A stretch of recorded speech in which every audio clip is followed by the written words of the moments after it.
Brendan Fraser's back after 10 years. But was The Rock the reason he disappeared in the first place? The first movie was a good movie. We had an opportunity to make it better. The Rock replaced Brendan in the franchise he made a hit. Brendan is one of the nicest guys in the world, and he helped The Rock get his big break. But little did he know, The Rock would take advantage. The Rock was a wrestling champion, determined to take over Hollywood. I want the world. I want to do it bigger and better. You can't get rid of me that easy. Brendan tried to keep up, and it nearly killed him. I almost gave my life at one point. I was on a platform with a rope around my neck. I thought, I'm gonna make this look really good. So I took a few deep breaths, and I realized I was on the balls of my feet, and the rope was going up, and then the world kind of dialed down. I came to, and the stunt coordinator goes, "Hey, congratulations.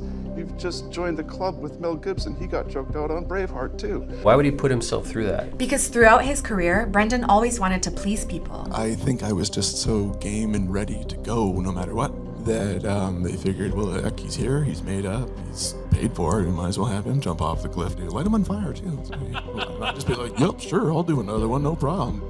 I took myself very seriously. Brendan wanted to prove he could be like his favorite action heroes. The films that I watched as a kid were Star Wars and Raiders of the Lost Ark. I mean, they were exciting and comic at the same time. So when he started getting offered leading roles, he'd do anything to prove he was good enough. But all people cared about were his looks. Our directors would say, run fast, look like a stud, and don't die. Very handsome in The Mummy. People aren't recognizing me with my clothes on, that's for sure. But what set Brendan apart was how kind and down to earth he was. You have an innate sense of politeness. You stand up when I come into the room. It's a sign of respect.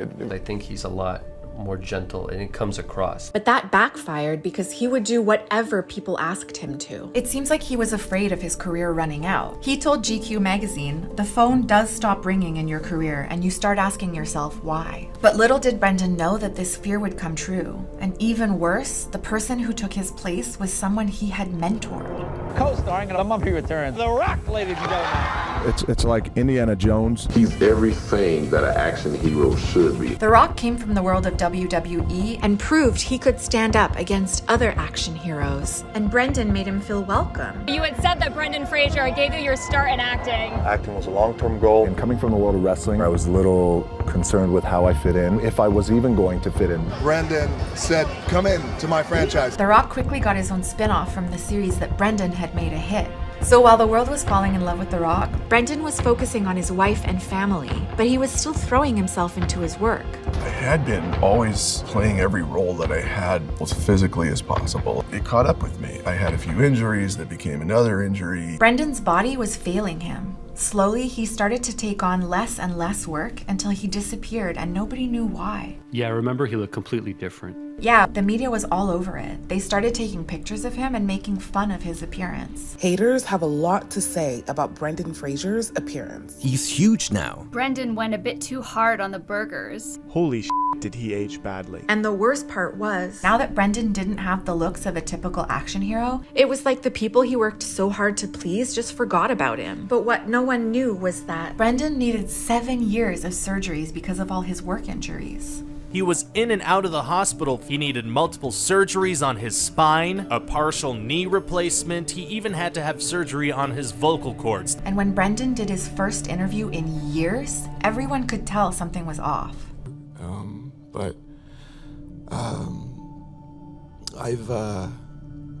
I've relented a bit in recent years. You know, he does seem depressed. We discovered that just a few days prior, his mother had died. He said, "I buried my mom. I was in mourning and I didn't know what that meant." But that was only the beginning of the nightmare Brendan experienced while he was away. Brendan had been sexually assaulted by the former president of the Hollywood Foreign Press Association, but he never told anyone about it, saying, "I became depressed. I was blaming myself and I was miserable. It made me feel reclusive." And to make things even worse, his marriage collapsed, and Brendan had to watch The Rock replace him because he could still do what Brendan couldn't. The first movie, Journey to the Center of the Earth, was a good movie. We had an opportunity to make it better. Make it better? What does he mean? The Rock was literally trained to become a wrestler from when he was a kid, so he could take the physical strain in a way Brendan couldn't anymore. Brendan realized that his need to please others was keeping him from seeing all he had to offer.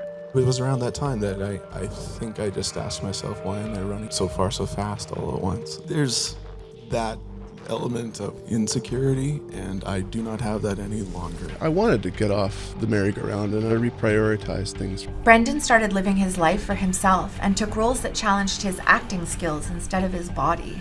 I needed to start thinking about how to work smart instead of work hard. It was sort of a fundamental shift in my approach. I had to reinvent myself.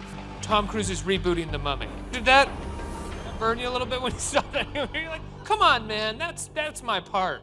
No, I think Tom's gonna be great. And when he saw the impact of the Me Too movement, Brendan was inspired to speak out about his assault for the first time. It's something that took him almost 15 years to talk about, saying a Hollywood Foreign Press Association member sexually assaulted him. It took people far more courageous than I was who stood together, spoke their truth, and inspired me to do the same. And when he was invited to the Golden Globes this year, held by the Hollywood Foreign Press, he said, "I will not participate because of the history that I have with them. And my mother didn't raise a hypocrite." Brendan carved a new path for himself and returned the way he wanted, and everyone fell in love with him all over again. Brendan is making a comeback. There are so many people out there who love you, and we're rooting for you, and we can't wait to see what you do next. Shucks, ma'am. And Brendan finally received recognition for his talent, not his physique.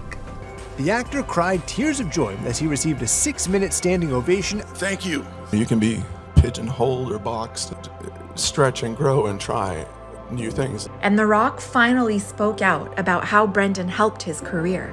Dwayne Johnson shared his well wishes and thanks to Brendan. Man, this makes me so happy to see this beautiful ovation for Brendan. Rooting for all your success, brother. He welcomed me in when he didn't have to, and I never forgot it. So I'm so happy for his success now. What has it meant to have people so excited to see you back? I feel the love. I didn't go that far away.